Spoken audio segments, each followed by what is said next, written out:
Hi everyone, I hope you all are safe.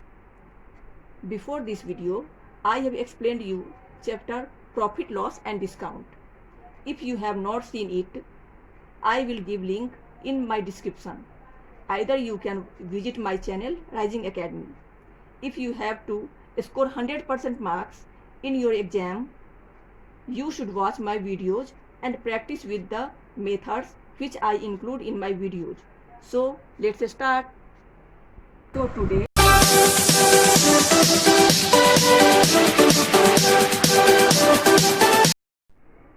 I am starting polynomial chapter. First of all, I am explaining the definition of polynomials. That algebraic expression in which the exponents of the variable are positive, that is non-negative integers is called a polynomial.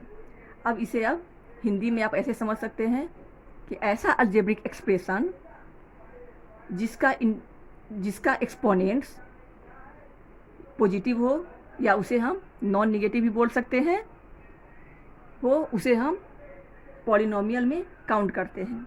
आपके सामने मैं 3 examples लिख के रखी हूँ. तो चलिए first example से समझते हैं ये पॉलिनोमियल है या नहीं. x पे पावर 3 प्लस 3x प्लस 2. अब यहाँ भी देखिए variable is x which power is 3. तो यहाँ पर x पे पावर 3 और यहाँ 3x में x पे पावर 1, ये दोनों पॉजिटिव है, इसलिए इसे हम पॉलिनोमियल में काउंट करेंगे. Second example is x square plus 4x पे पावर -1 प्लस 4. अब इसमें समझने की ज़रूरत है कि फर्स्ट टर्म में तो x पे पावर 2 है जो पॉजिटिव है, और सेकेंड टर्म 4x पे पावर -1 जिसमें x पे पावर -1 है जो कि निगेटिव है, इसलिए इसे हम पॉलिनोमियल में काउंट नहीं करेंगे. थर्ड एग्जाम्पल इज y पे power 3 plus 5 under root y minus 6. इसमें देखिए फर्स्ट टर्म y पे पावर 3 जो कि प्लस में है, पॉजिटिव है, और second term 5 under root y जिसमें y का वैल्यू जब हम कंक्लूड करते हैं तो हमारा आंसर आएगा y पे पावर हाफ और y पे पावर -1. तो यहाँ पे y पे पावर -1 जो कि निगेटिव है, इसलिए ये एग्जाम्पल भी हमारा पॉलिनोमियल नहीं होगा. अब नेक्स्ट टॉपिक मैं आपके सामने terms in a polynomial start कर रही हूँ. तो टर्म्स इन पॉलिनोमियल में मैं आपको 4 टाइप्स के पॉलिनोमियल्स समझाऊंगी, जिसमें first monomial, binomial, trinomial and constant polynomial. अब देखिए मोनोमियल क्या होता है. अब polynomial is said to be monomial if it contains only one term, that is either a constant or a variable or product of both. That means एक polynomial तभी monomial कहलाएगा जब उसमें ओनली वन टर्म होगा जो कि constant होगा, और वो कांस्टेंट टर्म या वेरिएबल होगा या वेरिएबल और कांस्टेंट दोनों का प्रोडक्ट होगा. इसका एग्जाम्पल मैं आपको बताती हूँ. तो एग्जाम्पल से आप इसको बेटर वे में समझ सकते हैं. देखिए -4 जो कि कांस्टेंट है, सेकेंड 6y², इसमें देखिए x जो कि वेरिएबल है, 9xy, इसमें देखिए कांस्टेंट और वेरिएबल ये दोनों का प्रोडक्ट है, इसलिए ये मोनोमियल है. Second term is binomial. A polynomial is said to be binomial if it contains 2 unlike terms. That means कि कोई भी पॉलिनोमियल बाइनोमियल तब कहलाएगा जब उसके 2 अनलाइक टर्म्स होंगे. इसका एग्जाम्पल आप ऐसे देख सकते हैं 6x प्लस 7, इसमें देखिए दो अनलाइक टर्म है, एक में वेरिएबल है और दूसरा टर्म कांस्टेंट है। नेक्स्ट एग्जांपल 6y² 4y, इसमें देखिए दोनों में वेरिएबल्स हैं, लेकिन एक में वेरिएबल y का पावर 2 है और एक में y का पावर 1 है। तो ये हमारा बाइनोमियल कहलाएगा क्योंकि इसमें दो अनलाइक टर्म्स हैं। Third is trinomial. A polynomial is said to be trinomial if it contains 3 unlike terms. जब किसी पॉलिनोमियल में 3 टर्म होंगे और जो अनलाइक टर्म होगा तब हम उसे ट्राइनोमियल में काउंट करेंगे। इसका एग्जाम्पल आप ऐसे देखिए, x² + 3x + 1। इसमें देखिए यहाँ पर 3 टर्म है इसलिए ट्राइनोमियल है।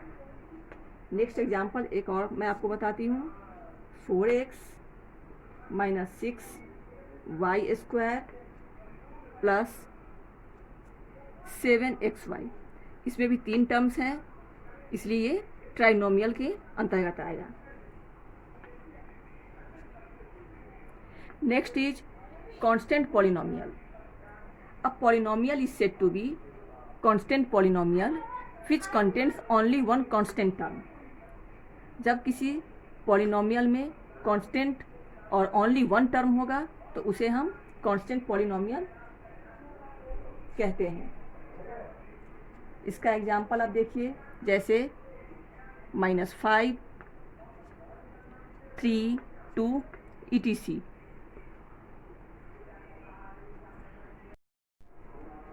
Next topic in polynomials is standard form of polynomials, which means when the terms of a polynomial are written in decreasing order of the powers of the variables, it is said to be polynomial in the standard form। इसे आप ऐसे समझ सकते हैं कि जब polynomial को हम उसके पावर के अनुसार, पावर के अकॉर्डिंग डिक्रीजिंग फॉर्म में लिखते हैं तो वो पॉलिनोमियल का स्टैंडर्ड फॉर्म कहलाता है। आपके सामने मैं एक एग्जांपल रखी हूँ, x⁵ - 8x⁴ + 6x⁴ + 2x⁴ - x + 1। अब इसमें देखिए x का पावर 5, 4, 3, 2, 1 ये डिक्रीजिंग फॉर्म में है तो इसे हम स्टैंडर्ड फॉर्म ऑफ पॉलिनोमियल में रख सकते हैं। अब चलिए हम वर्कशीट सॉल्व करना स्टार्ट करते हैं। तो वर्कशीट 1 में मैं आपके सामने एक क्वेश्चन रखी हूँ, find out whether the given expression is a polynomial और not, if not give reasons. कि जो आपके सामने में पॉलिनोमियल के एक्सप्रेशन हैं, ये पॉलिनोमियल है तो सही है और नहीं है तो क्यों नहीं है, ये मैं आपको समझा रही हूँ। जैसा कि मैं इंट्रोडक्शन में ही आपको बता चुकी हूँ, उसके आधार पर हम इसे समझते हैं। First example is 5x⁵ - 4x⁵ + half. अब यहाँ देखिए वेरिएबल एक्सप्रेशन x है तो 5x⁵ - 4x⁵ तो यहाँ पर दोनों x में x⁵ और x⁵ जो कि पॉजिटिव है और नॉन निगेटिव है तो ये हमारा पॉलिनोमियल कहलाएगा। Next example is √3 z² - 5 √z⁴ + 6। तो इसमें देखिए फर्स्ट टर्म जो √3 z⁴ है उसमें z⁴ तो पॉजिटिव है, लेकिन सेकेंड टर्म 5 √z + 6 जिसमें जैसे मैं आपको बताई थी पहले एग्जाम्पल में कि जब √z + 6 को हम सॉल्व करते हैं तो हमें z⁴ हाफ और z⁴ -1 जो कि नॉन निगेटिव है या ये पॉजिटिव नहीं है, नॉट पॉजिटिव है, इसलिए ये हमारा टर्म पॉलिनोमियल नहीं कहलाएगा। तो आप समझ गए।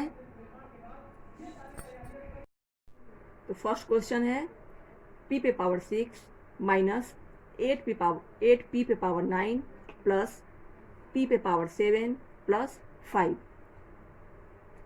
अब इसका स्टैंडर्ड फॉर्म हम लिखेंगे।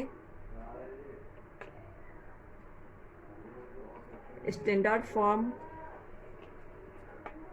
माइनस 8p पे पावर 9 प्लस p पे पावर 7 प्लस p पे पावर 6 प्लस 5। ये हमारा स्टैंडर्ड फॉर्म ऑफ पॉलिनोमियल्स हो गए। अब हमें इसमें डिग्री बताना है।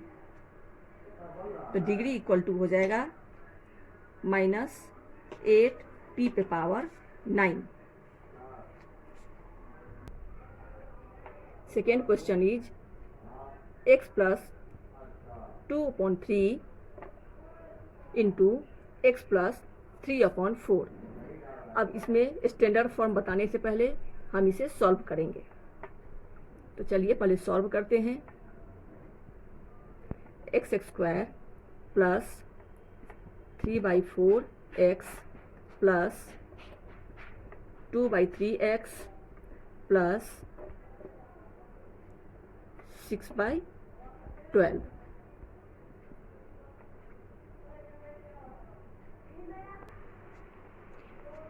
तो ये तो अभी तक आप लोग समझ ही रहे होंगे कि x को x से मल्टीप्लाई करने पर हमारा एक्स स्क्वायर आया।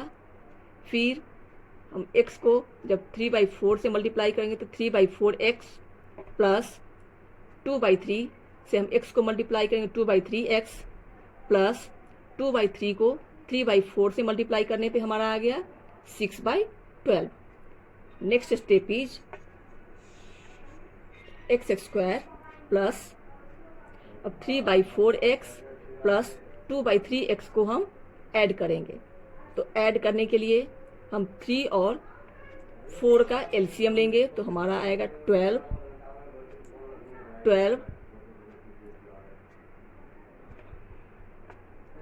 9x 8x plus 6/12 is equal to x square plus 12 17x plus 6/12। अब देखिए इसका हमें अब लिखना है स्टैंडर्ड फॉर्म।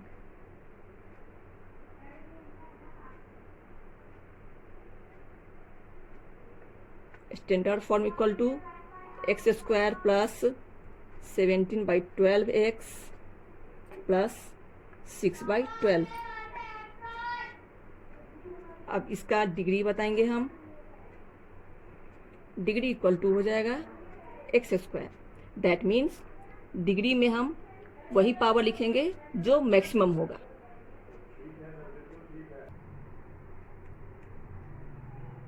अब आपको मैंने आपके सामने वर्कशीट 1 को क्लियर कर दिया है। तो आशा करती हूँ आपको मेरा वीडियो ये पसंद आया होगा।